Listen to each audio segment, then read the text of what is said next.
وسیم السلام، میں ہوں آپ کی ہوسٹ ریچل اعجاز۔ ایم آئی کے پوڈ کاسٹ کے ایک اور مخصوص ایپیسوڈ میں خوش آمدید کرتے ہیں۔ ہمارا آج کا موضوع ایک ایسا موضوع ہے جو کہ ہماری کلیسیا کے لیے اور ہمارے معاشرے کے لیے نہایت ضروری ہے۔ یہ ٹاپک ہے ہراسمنٹ اور بچوں کی حفاظت پر۔ آج ہماری رہنمائی کے لیے ہمارے ساتھ موجود ہیں شزا نذیر، جنہوں نے اس ٹاپک پر کتاب لکھی ہے انہیں ہنستا رہنے دو۔ ویلکم شزا، کیسی ہیں آپ؟ تھینک یو ریچل، میں ٹھیک ہوں، آپ سنائیں آپ کیسی ہیں؟ میں بالکل ٹھیک ہوں، خداوند کا شکر ہے۔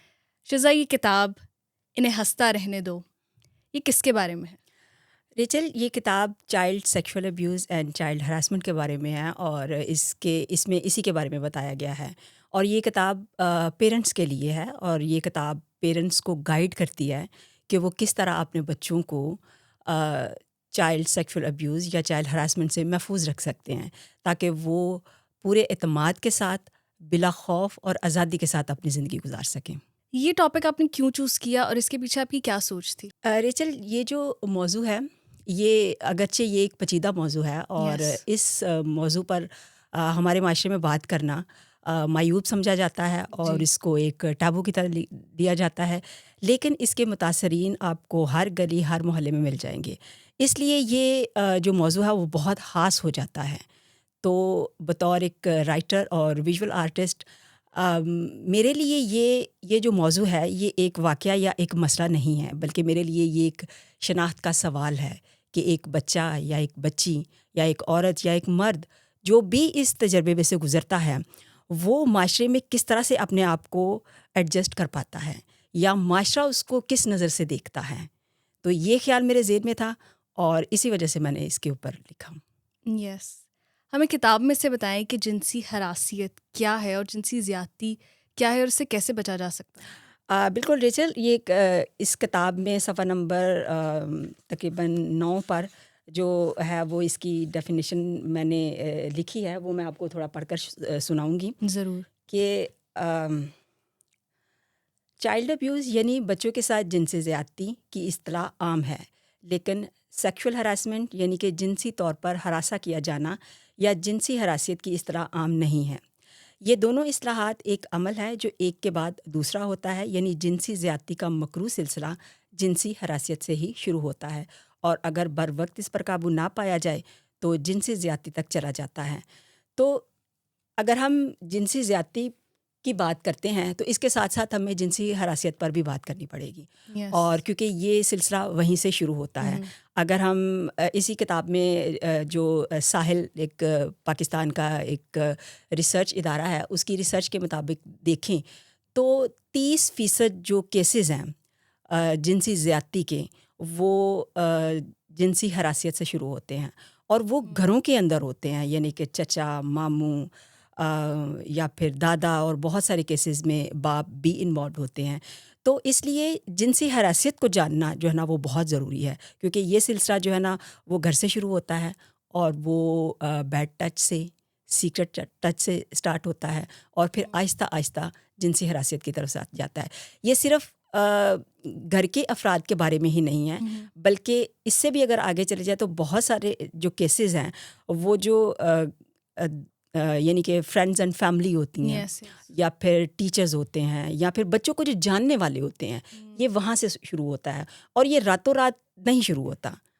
یہ اس کا ایک پروسیس چلتا ہے جو جنسی حراسیت سے شروع ہوتا ہے، تو پھر جا کے جو ہے وہ جنسی زیادتی پر آ کے رکتا ہے۔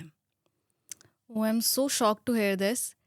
مجھے بتائیں کہ اس میں پیرنٹس کا کیا کردار ہے، اور پیرنٹس کس طرح سے اس چیز کو کور کر سکتے ہیں اور کس طرح سے دیکھ سکتے ہیں اس چیز میں، ان کا کیا کردار ہے؟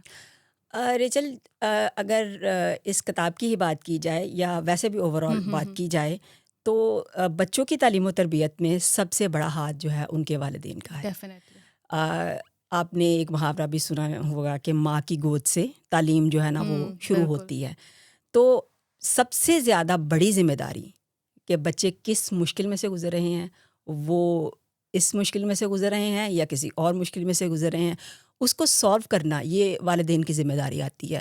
اس کے بعد معاشرہ آتا ہے جس میں ٹیچرز ہو گئے, جس میں اگر ہم بات کریں تو چرچ لیڈرشپ ہو گئی, یہ سب بعد میں آتے ہیں. لیکن سب سے پہلے جو اہم کردار ہے بچوں کی تعلیم و تربیت کے لیے وہ پیرنٹس کا ہے کہ وہ اس کو دیکھیں کہ کیا ان کے بچے اس تجربے سے تو نہیں گزر رہے. جی. تو اس لیے ان کی جو ذمہ داری ہے نا وہ سب سے بڑھ کر ہے اور سب سے پہلے آتی ہے. واہ, واقعی پیرنٹس کا اس میں بہت رول ہے. مجھے بتائیں کہ پیرنٹس اور بچوں کی کمیونیکیشن کس طرح کی ہونی چاہیے اور اس کی کیا اہمیت ہے ان کی زندگی میں اور پیرنٹس کی زندگی میں, اور ان کا کیا رول ہے؟ جو کمیونیکیشن ہے اس کی بچوں کی تعلیم و تربیت کے بارے میں پیرنٹس اور بچوں کے درمیان میں جو کمیونیکیشن ہے اس کی بہت زیادہ اہمیت ہے. آپ نے دیکھا ہوگا کہ جو بچے اپنے والدین کے ساتھ ایک فرینڈ شپ والا وہ بانڈ شیئر کرتے ہیں تو وہ زیادہ کانفیڈنٹ ہوتے ہیں, وہ زیادہ پر اعتماد ہوتے ہیں, وہ کسی کو بھی کچھ بھی وہ بولے تو اس کو آگے سے جواب دے سکتے ہیں.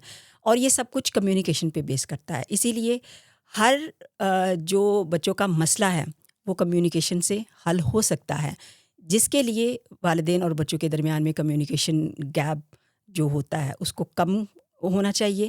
اور ہر مسئلے کے حل کے لیے کمیونیکیشن کی اہمیت سے کبھی بھی انکار نہیں کیا جا سکتا. جی, مجھے بتائیں کہ جن فیملیز میں اور جن پیرنٹس اور بچوں میں کمیونیکیشن گیپ ہے اس کو کیسے کور کر سکتے ہیں؟ کمیونیکیشن گیپ کو آپ مختلف طریقوں سے ختم کر سکتے ہیں. پہلی بات تو یہ ہے کہ آپ کو یہ جاننا ہوگا کہ آپ کے بچوں کی ضرورت کیا ہے. یہ بالکل بھی نہیں ہے کہ آج کے دور میں یہ بہت ضروری ہو گیا, بلکہ یہ شروع سے ہی ضروری رہا ہے کہ بچوں کے درمیان اور ماں باپ کے درمیان کمیونیکیشن گیپ جو ہے وہ کم سے کم ہو یا ختم ہو. اس کو ختم کیسے کیا جا سکتا ہے؟ اس کے مختلف طریقے ہیں کہ ماں باپ کو یہ قدم اٹھانا ہے, کیونکہ بچے نہیں اٹھائیں گے. ماں باپ اپنے بچوں کو اعتماد دیں بات کرنے کا, ڈانٹ کے نہ رکھیں. بہت سارے ایسے ہمارے محاورے ہیں جن پر ہمیں نظر ثانی کی ضرورت ہے. جیسے بچے کو دیکھو شیر کی آنکھ سے اور کھلاؤ سونے کا نوالا, سم تھنگ لائک دیٹ. تو ابھی جو وقت ہے وہ اس کو نظر ثانی کرنے کا وقت ہے اس محاورے کو, کہ بچے کو آپ فرینڈ شپ کی نظر سے دیکھیں تاکہ وہ آپ کے ساتھ بات کر سکے. آپ نے نہ صرف اپنی اچھی جو باتیں ہیں وہ شیئر کر سکے, اپنے جو اس طرح کے برے اس کے تجربات ہیں ان کو شیئر کر سکے. تو اس کے لیے والدین کا بچوں کے ساتھ فرینڈ شپ لیول پہ آنا ضروری ہے. اب فرینڈ شپ وہ اس طرح کی نہیں ہو سکتی کہ ہائے بڈی یار یہ وہ, ایسی فرینڈ شپ تو ہو ہی نہیں سکتی کیونکہ ایج گیپ ہے نا. لیکن اس طرح کی فرینڈ شپ نہیں ہو سکتی. فرینڈ شپ یہ ہے کہ بات کرنے کا اعتماد, کسی بھی قسم کا بات کرنے کا اعتماد جب ماں باپ اپنے بچوں کو دے دیتے ہیں تو یہ کمیونیکیشن گیپ ختم کیا جا سکتا ہے. بہت چھوٹے بچوں کے درمیان کے ساتھ اگر کمیونیکیشن گیپ ختم کرنا ہے تو اس کے لیے بہت ضروری ہے کہ بچوں کو کہانیاں سنائیں. بچوں کو یا پڑھ کے کہانیاں سنائیں یا پڑھنے کے بعد خود ان کو کہانیاں سنائیں. آپ نے دیکھا ہوگا کہ اکثر نانا نانی یا دادا دادی جو بچوں کو کہانیاں سناتے ہیں بچے ان کے ساتھ زیادہ اٹیچڈ ہوتے ہیں. اور جب جن کے ساتھ وہ زیادہ اٹیچڈ ہوں گے ان کے اوپر ان کا اعتماد بھی زیادہ ہوگا, ان کے ساتھ وہ اپنی بات شیئر بھی کر پائیں گے. تو مختلف طریقے ہیں کہ آپ بچوں کے درمیان یہ جو کمیونیکیشن گیپ ہے اس کو ختم کریں تاکہ ان کی جو مشکلات ہیں, جو چھوٹی چھوٹی ان کی پریشانیاں ہیں جو بعد میں جا کر بڑی بن سکتی ہیں, جو ان کو ساری زندگی کے لیے خوف میں رکھ سکتی ہیں یا ان کو آزادی سے جینے نہیں دے سکتی, وہ ختم ہو سکیں. اور وہ ساری چیزیں کمیونیکیشن گیپ جو ہے وہ ختم کر سکتا ہے. واہ, بہت خوب کہا آپ نے. مجھے بتائیں کہ کیا چرچ قیادت میں یا ہمارے چرچز میں یہ مسئلہ ہمیں نظر آتا ہے؟ ریچل, اگر ہم انٹرنیشنل چرچ کی بات کرتے ہیں جس کے بارے میں نے اس بک میں بھی کافی ڈیٹیل میں بات کی ہے, اور بہت سارے کیسز جو ہیں نا وہ ہمارے مغربی چرچ میں جو ہے نا وہ کیسز رپورٹ ہوئے ہیں. اگر میں تھوڑا سا ان کے اعداد و شمار آپ کے ساتھ شیئر کرنا چاہوں گی کہ کس جگہ پہ ہوئے, کیا ان کی شرح تھی یا مرتکب کون تھا, اور یہ بچوں کے تعلق سے ہیں, چائلڈ سیکشول ابیوز کے کیسز ہیں, اس میں ایڈلٹ نہیں آتے. ان کیسز کے بارے میں تھوڑا سا آپ کو بتاؤں گی کہ جو جگہ ہے وہ چرچ کی عمارت, اور جیسے کہ باتھ روم میں, آفس میں, بیسمنٹ میں, اور یہ 38% کیسز ہیں.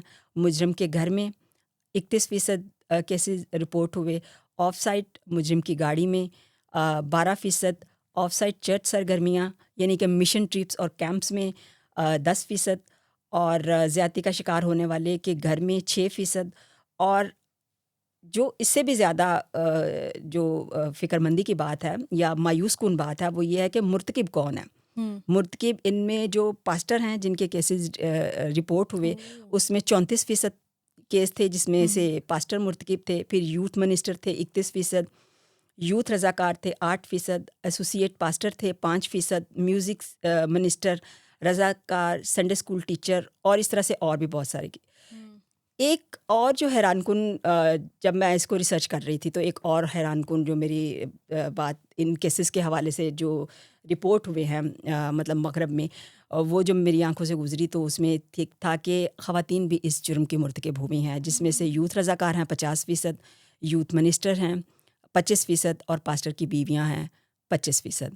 یہ اعداد و شمار تقریباً جب میں یہ لکھ رہی تھی یہ 2017 کے بارے میں ہے اور تب میں نے یہ لکھے. اب جو ہمارا چرچ ہے یا جو ہم بین الاقوامی کلیسیا کہہ سکتے ہیں، تو ان رپورٹ سے ان جو کیس رپورٹ ہوئے اس سے ہمیں پتہ چلتا ہے کہ یہ مسئلہ کلیسیا کے اندر آ چکا ہے یا شاید پہلے سے ہی موجود ہے.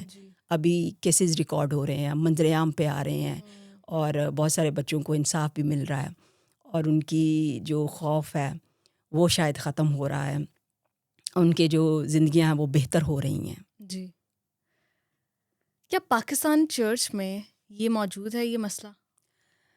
ابھی تک کوئی ایسا کتاب میں موجود ہے کوئی ایسا کیس؟ دراصل پاکستان میں ابھی کوئی ایسا کیس رپورٹ نہیں ہوا. اور ریچل جیسا کہ آپ جانتے ہیں کہ ہمارے معاشرے میں بہت سارے ایسے کیسز ہیں جو چائلڈ سیکشول ہراسمنٹ کے وہ رپورٹ ہی نہیں ہوتے. تو پاکستانی کلیسیا کا بھی کوئی ایسا مسئلہ رپورٹ نہیں ہوا، لیکن ایک محتاط اندازے کے مطابق بہت سارے کیسز منظر عام پر آئے بھی ہیں، لیکن کلیسیا کی عزت و ناموس کی خاطر ان کیسز کو دبا دیا گیا ہے. جو وکٹم تھے ان کی آواز کو بند کر دیا گیا ہے اور اس کے اوپر پردہ ڈال دیا گیا ہے، جبکہ ضروری تھا کہ وہ کیس رپورٹ ہوتے. وہ والدین کی طرف سے ضروری تھا کہ وہ اس کو اٹھاتے، وہ چرچ لیڈرشپ کی طرف سے ضروری تھا تاکہ اس کا سدباب کیا جا سکتا، اس کا حل کیا جا سکتا، تاکہ چرچ میں یہ چیز کم سے کم یہ برائی جو ہے نا وہ ہو سکے. بالکل درست کہا آپ نے. مجھے بتائیں کہ کیا یہ مسئلہ صرف سماجی ہے یا پھر روحانی ہے؟ اس کے بارے میں بتائیں. یہ مسئلہ سماجی تو ہے ہی، لیکن جب میں یہ بک لکھ رہی تھی تو تب ایک سٹیٹمنٹ میں نے مطلب یوں ہی لکھی کہ یہ ایک روحانی مسئلہ ہے. تو پھر مجھے چیف ایڈیٹر صاحب نے کہا کہ آپ کو تفصیل سے بتانا پڑے گا کہ یہ روحانی مسئلہ کیسے ہے. تو یہ جو چائلڈ سیکشول ابیوز یا ہراسمنٹ ہے یہ گناہ سے تعلق ہے اس کا. اور جب ہم جو بھی چیز گناہ سے تعلق ہے تو پھر وہ روحانی مسئلہ بن جاتی ہے. روحانی مسئلہ بننے کے ساتھ ساتھ وہ ایک کلیسیائی ایشو یا کلیسیائی پرابلم یا کچھ بھی آپ کہہ لیں وہ بن جاتی ہے. تو اس لیے ہم کہہ سکتے ہیں کیونکہ یہ گناہ سے ریلیٹڈ ہے تو یہ ایک روحانی مسئلہ بھی ہے اور ایک کلیسیائی مسئلہ بھی ہے. دوسری اس میں اہم بات یہ ہے کہ یسوع مسیح کے نزدیک بچوں کی بہت اہمیت ہے. تو اس نے کہا کہ بچوں کو میرے پاس آنے دو اور جو ان کی طرح بنے گا وہ خدا کی بادشاہی میں داخل ہوگا. اور اگر ہم انہی بچوں کے ساتھ زیادتی ہو رہی ہے، انہی بچوں کو ہم خوف میں رکھ رہے ہیں، انہی بچوں کے ساتھ گناہ ہو رہا ہے، انہی بچوں کے ساتھ یہ برائی ہو رہی ہے، تو یقیناً یہ ایک کلیسیائی مسئلہ ہے اور یہ روحانی مسئلہ ہے. بالکل درست کہا آپ نے. مجھے اس کے سلسلے میں بتائیں کہ چرچ لیڈرشپ جو ہے اس کا کیا رول ہونا چاہیے؟ جیسا کہ میں نے پہلے کہا کہ یہ والدین کی ذمہ داری ہے، کیونکہ اگر دیکھا جائے تو بہت سارے کیسز جو ہیں وہ بہت چھوٹی عمر میں ہی رونما ہوتے ہیں. یعنی کہ بہت سارے کیسز اگر آپ نیوز دیکھتی ہیں تو آپ کو پتہ چلے گا 2 سال کی بچی، 3 سال کا بچہ یا اس طرح سے ہو رہی ہے. اب وہ اتنے چھوٹے بچوں کے لیے تو ماں باپ ذمہ دار ہیں کہ وہ ان کو گائیڈ کریں. چرچ کی ذمہ داری اس لیے بڑھ جاتی ہے کیونکہ خواندگی کی شرح بہت کم ہے.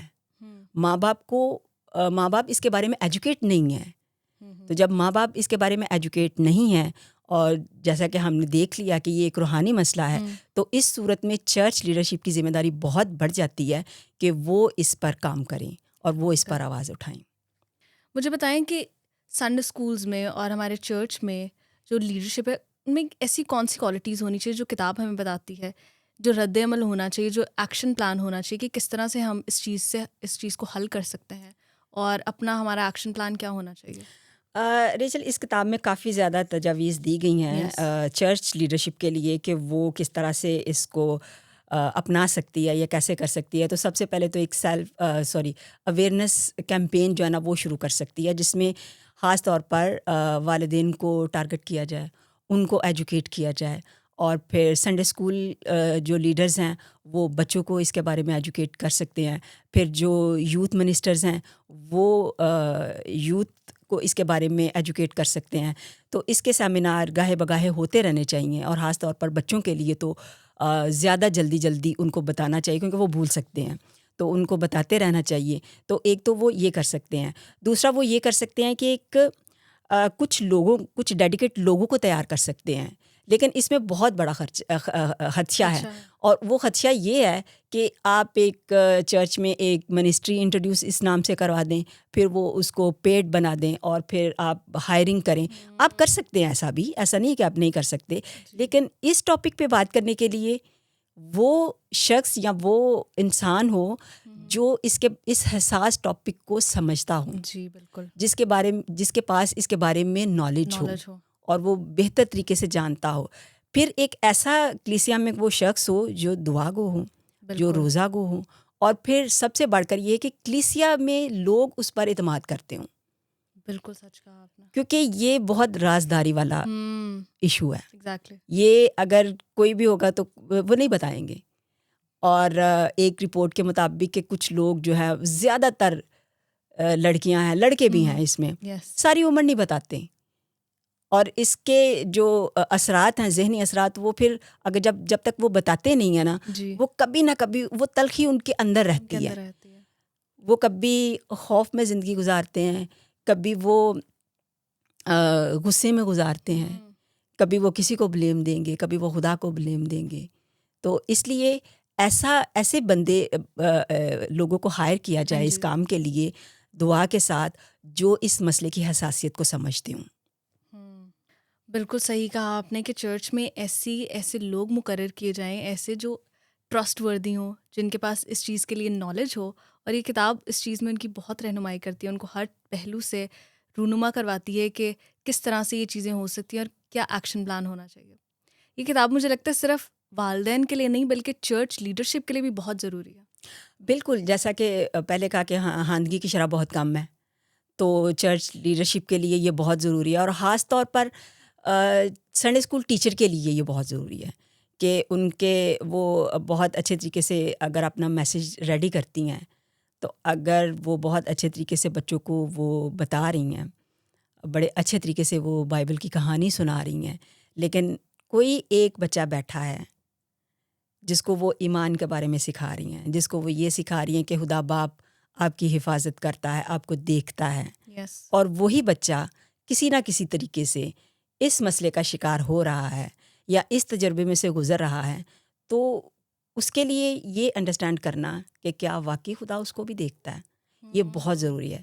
اس صورت میں آ جاتا ہے کہ یہ سنڈے اسکول کے لیے بھی پڑھنا بہت ضروری ہے کہ وہ پڑھیں اور وہ ایسے بچوں کو وہ آئیڈینٹیفائی کر سکیں، ان کے بارے میں بات کر سکیں، اور چرچ لیڈرشپ کے لیے تو ڈیفینیٹلی ضروری ہے۔ اور مجھے لگتا ہے جیسے ہمارے کیمپس ہیں، ہمارا سنڈے اسکول ہے، ہمارے چرچ پلپٹ پہ بھی یہ بات ہونی چاہیے، اور اسی طرح سے بتائیں آپ۔ بالکل ہونی چاہیے، کیونکہ جب ہم بہت ساری اور باتوں کے بارے میں کرتے ہیں کہ ہمیں کلیسیائی نظام کیسے چلانا چاہیے، ہمیں کلیسیا کا بل وغیرہ کیسے چکانا چاہیے، جب اس طرح کی باتیں چرچ کے ڈائس پہ ہو رہی ہوں گی، تو یہ کتنا ضروری ہے کہ اس کے بارے میں، ایک برائی کے بارے میں بات کی جائے، جس سے معاشرہ افیکٹ ہو رہا ہے، جس سے چرچ افیکٹ ہو رہا ہے، اس کے بارے میں بات کرنا بہت ضروری ہے۔ شہزاد، بہت شکریہ اس پر اثر موضوع پر یہ کتاب لکھنے کے لیے، اور ہماری آڈینس کو اس چیز کے بارے میں بتانے کے لیے بہت شکریہ۔ تھینک یو سو مچ، اور مجھے بلانے کے لیے بہت شکریہ، اور اس پہ بات کرنے کے لیے، اس بک کو انٹروڈیوس کروانے کے لیے آپ نے مجھے بلایا. Thank you so much. You welcome. ہماری آڈینس کے لیے اور ہماری یوتھ اور ہماری جو آڈینس دیکھ رہی ہے اس کے لیے آپ کا کیا میسج ہے؟ ریچل، اس کے لیے سب سے بڑا میسج تو یہی ہے کہ وہ اس کتاب کو پڑھیں، کیونکہ جب میں لکھ رہی تھی تو میرے ذہن میں تھا کہ میں ایسے لوگوں کے لیے بھی لکھوں جو کہ کتابیں نہیں پڑھتے.